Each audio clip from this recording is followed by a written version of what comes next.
नमस्कार दोस्तों, बहुत बहुत स्वागत है आप सभी का गवर्नमेंट एजुकेशन में। तो दोस्तों, आज का वीडियो हमारा जो रहने वाला है, आपके जितने भी कमेंट हैं, जो भी एमपी हाई कोर्ट्स की अभी वैकेंसी निकली गई हैं, जिसमें आपको असिस्टेंट ग्रेड 3 हो गया, स्टेनोग्राफर हो गया, तो जितने भी डाउट हैं उनको हम देखने वाले हैं यहाँ पर। देखिए, सबसे पहले आपने अगर जो नोटिफिकेशन आया है उस पर मैंने ऑलरेडी वीडियो बना चुका हूँ, करीबन जो है 20 मिनट से ऊपर का है, तो वो आप देख लीजिए। वहाँ पर कुछ चीज़ें तो आपको ऑलरेडी क्लियर हो जाएंगी।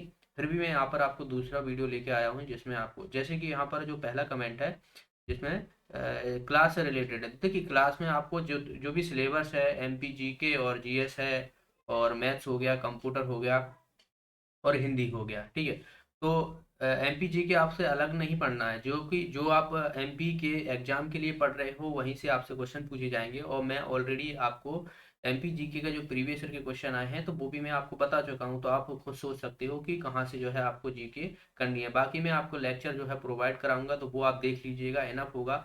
ठीक है, स्टैटिक जीके ही आपसे ज़्यादा पूछी जाती है। मैथ्स हो गया, तो मैथ्स में अगर आप एमपी पुलिस कांस्टेबल का या बात की जाए किसी भी एग्जाम की प्रिपरेशन कर रहे हो जिसमें मैथ्स पूछा जाता है, तो वही आपको क्वेश्चन वहाँ पे भी देखने को मिलेंगे। ठीक है, तो अलग से ऐसा कुछ नहीं है। बाकी मैं प्रीवियस ईयर के क्वेश्चन पेपर ऑलरेडी कराऊंगा, ठीक है। और एक कमेंट था कि प्रीवियस ईयर के पेपर डाउनलोड कहाँ से करना है। तो देखिए, प्रीवियस ईयर पेपर की अगर मैं बात करूँ, तो आप एमपी हाई कोर्ट की है तो वहाँ पर भी नहीं डले हैं, तो मुझे मुश्किल से जो है मैंने ढूंढ ढांड के जो है अरेंज किया है।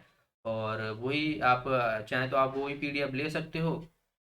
बाकी मैं यहाँ पर आपको सॉल्यूशन कराऊंगा वीडियो में, तो वो आप देख लीजिए ना। फिर जरूरी तो नहीं है आपको कि वही क्वेश्चन आपको, बस आपको स्टैंडर्ड पता पड़ जाता है कि किस तरीके के क्वेश्चन आए हैं। ओके। और अगला जो कमेंट है, एमपी हाईकोर्ट टाइपिंग डिस्ट्रिक्शन में जब साउंड आता है तब कॉमा और पूर्ण विराम होगा या नहीं, प्लीज रिप्लाई। तो अभी आप प्री पे फोकस कीजिए। देखिए, टाइपिंग माइपिंग क्या है, जो वो मेंस पर है, तो प्री आप क्वालिफाई कीजिए, उसके लिए आपको अलग से प्रोवाइड करा दी जाएंगी जो भी रिलेटेड इन्फॉर्मेशन होगी। तो अभी प्री पे आप क्वालिफाई कीजिए। देखिए, कट ऑफ से रिलेटेड मैं आपको एक वीडियो प्रोवाइड करा दूंगा, जिसमें जो भी कट ऑफ रहा है प्रीवियस ईयर के, जैसे कि 2017 में हुआ था, तो वहाँ पर क्या क्या था कट ऑफ रहा था, उससे वीडियो में आपको बना दूंगा, जिसमें आपको पता पड़ेगा कि कितने नंबर लाना है, कितने नहीं लाना है। ठीक है। अगला जो कमेंट है कि सीपीसीटी है और बीएससी में सीएस है। ठीक है, सीएस कंप्यूटर साइंस से बीएससी की हुई है, ग्रेजुएशन की हुई है। पीजीडीसी अभी रनिंग में है, तो सहायक ग्रेड 3 के भर सकता हूँ। देखिए, बिल्कुल आप भर सकते हो। अगर आपने देखा होगा तो वहाँ पर जो असिस्टेंट ग्रेड 3 है, तो उसमें आपको ग्रेजुएशन मांगी गई है। ठीक है, ग्रेजुएशन और सीपीसीटी का स्कोर कार्ड जो कि पास होना चाहिए। और बात की जाए, कंप्यूटर का डिप्लोमा होना चाहिए। अगर आपने बीएससी से कंप्यूटर साइंस किया है तो आप भर पाओगे, कंप्यूटर है ही आपके पास, और सीपीसीटी स्कोर कार्ड भी है, तब भी आप भर पाओगे। ठीक है, तो दोनों ही चीज़ें आपको पास होना चाहिए। और कई लोगों का ये डाउट है कि कुछ लोग का है कि अक्टूबर में एग्जाम हुआ था तो जिन लोगों का नहीं निकला है। ठीक है, किसी का टाइपिंग रह गया है तो किसी का कंप्यूटर जीके रह गया। तो देखिए, सबसे पहली बात तो आपको सीपीसीटी आप दे रहे हो तो कंप्यूटर की जो जीके है वो निकालना बहुत जरूरी है, यानी 38 मार्क्स लाना उसमें कंपलसरी है। तभी आपका कार्ड वैलिड होगा। अगर आपने कंप्यूटर, यानी मैं बात करूँ जो थ्योरी पोर्शन है, जीके है, उसमें आप अगर फेल होती है तो वो आपको मान्य नहीं किया जाएगा सीपीसीटी स्कोर कार्ड। ठीक है, क्योंकि कंप्यूटर का आपने पास किया हुआ है, और अगर आपने हिंदी भी या इंग्लिश में टाइपिंग पास किया है, दोनों में किया है, तभी जो है वैलिड होगा। ठीक है। अब बात की जाए तो जो दिसंबर में एग्जाम होना है, तो उसका स्कोर कार्ड वैलिड होगा कि नहीं होगा, ये मैं बता दूं कि जब आपके, देखिए, अभी 30 नवंबर से आपके फॉर्म भरे जाना है। आपका एग्जाम जो है वो 26 और 27 को है, डेट आ गई है, फॉर्म भर चुके हैं, भरना स्टार्ट हो गए हैं सीपीसीटी के। तो अगर आपको एमपी हाईकोर्ट का जब फॉर्म भरे जाएंगे, तो वहां पर अगर डेट मांगी जाती है केवल कि आपने सीपीसीटी स्कोर कार्ड किया है और उसमें आपको डेट मांगी गई है, तो आप बिल्कुल भर पाओगे। याद रखना है, क्योंकि आपको पता है कि जो स्कोर कार्ड आता है वो आपका जो डेट, एग्जाम डेट होता है, उसी से वैलिड होता है, उसी टाइम पे वैलिड होता है। तो जाहिर सी बात है, 30 दिसंबर का तक आपके पास जो है फॉर्म भरने की वैलिडिटी है एमपी हाई कोर्ट की, और आपका एग्जाम तो 26 को और 27 को होना है। तो आप बिल्कुल लेकिन एक चीज़ है, अगर आपसे जो स्कोर कार्ड है उसकी स्कैन कॉपी मांग ली गई, यानी सॉफ्ट कॉपी आपको अपलोड करने को कहा जाए, तो आप नहीं भर पाओगे। तो ये जब फॉर्म आएंगे ना, तभी और चीज़ें क्लियर हो जाएंगी, अभी से कहना जरूरी नहीं है। तो मैंने दोनों ही कंडीशन बता दी हैं।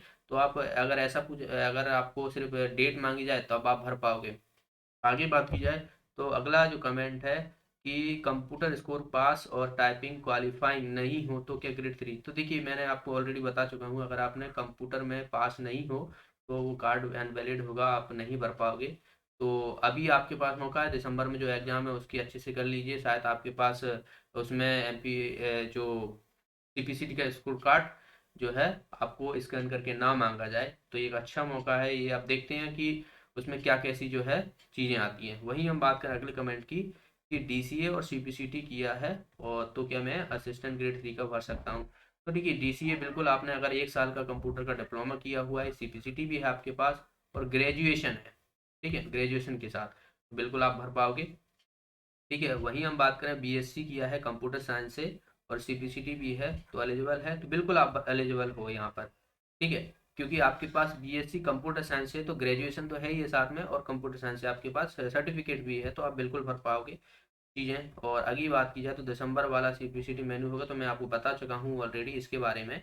और अगला जो कमेंट है यहाँ पर, सर सीपीसीटी हिंदी से पास हूँ तो चलेगा क्या, स्टेनो का डिप्लोमा है, तो बिल्कुल हाँ चलेगा बिल्कुल, क्योंकि वहाँ पर जो है आपसे बोला नहीं गया है कि आपने हिंदी में किया है इंग्लिश में मांगा है वहाँ पर।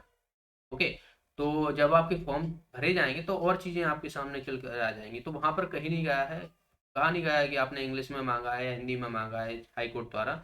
तो ये चीज़ें, और आपके पास स्टेनो है तो बिल्कुल भी आप स्टेनो भी भर पाओगे, पर वहाँ पर याद रखना है कि जो स्पीड मांगी गई है उस हिसाब से जो है वहाँ को एलिजिबिलिटी देखना पड़ेगा। इसमें 100 मांगी गई है, इसमें 80 वर्ड पर मिनट मांगी गई है, तो ये चीज़ें हैं।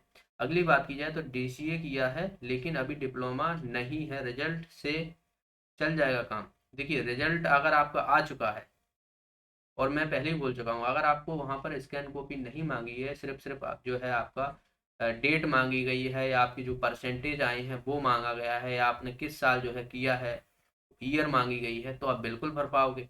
ठीक है, तो और यहाँ पर ग्रेजुएशन भी जरूर है, तो ये भी याद रखना है आपको। आगे बात की जाए तो BSc computer science graduation degree computer diploma चलेगा क्या या नहीं, तो बिल्कुल चलेगा, ये मैं ऑलरेडी बता चुका हूँ। ग्रेजुएशन रनिंग है तो चलेगा क्या, तो रनिंग नहीं मांगी गई है वहाँ पर, आपके पास पास होना चाहिए, तो रनिंग वाले जो है वो नहीं भर पाएंगे।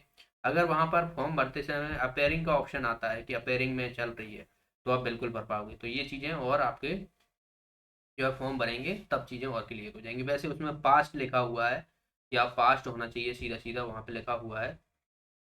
आगे बात की जाए तो सर सीपीसीटी एवं पीजीडीसीए सब कुछ है, बस शॉर्ट हैंड नहीं है, तो भर सकता हूँ क्या। देखिए शॉर्ट हैंड नहीं है तो कोई बात नहीं है, आप असिस्टेंट ग्रेड 3 का भर पाओगे। ठीक है, वहाँ पर उसमें जो है बात की जाए तो शॉर्ट हैंड नहीं मांगी गई है, सिर्फ उसमें सीपीसीटी कंप्यूटर डिप्लोमा और ग्रेजुएशन ये 3 चीज़ें मांगी गई है, तो वो वाला आप भर पाओगे। ठीक है, तो आई होप आपको सारे डाउट जो है क्लियर हो गए होंगे।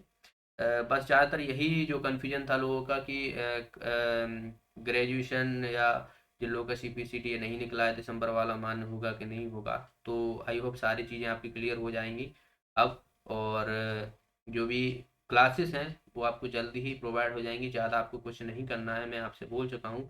और एक बात हमेशा याद रखना है, जो प्री है इसमें होने वाला है वो क्वालिफाइंग है, क्वालिफाइंग है मतलब आपको सिर्फ क्वालिफाइंग होना है। और इसका कट ऑफ लिस्ट भी मैं आपको बता दूंगा कि कितनी गई थी इसकी 2017 में, तो और चीज़ें आपको कितने का नंबर लाना है, तो उससे भी आपको चीज़ें अच्छे से क्लियर हो जाएंगी। ओके, तो आई होप आपको ग्रेजुएशन ठीक है।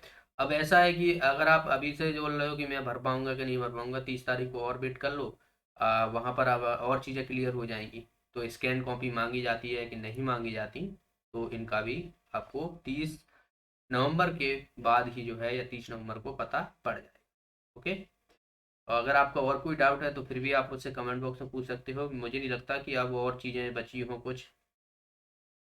टाइम की बात जी के सिलेबस में ऑलरेडी पहले वीडियो में ही बता चुका हूँ, तो आप यहाँ पर एक आई का बटन होगा उस पर क्लिक करके देख सकते हो, या फिर आपको लिंक डिस्क्रिप्शन में मिल जाएगी, तो वहाँ पर भी आप देख पाओगे। ओके, तो मिलते हैं अगली वीडियो में, बहुत बहुत धन्यवाद।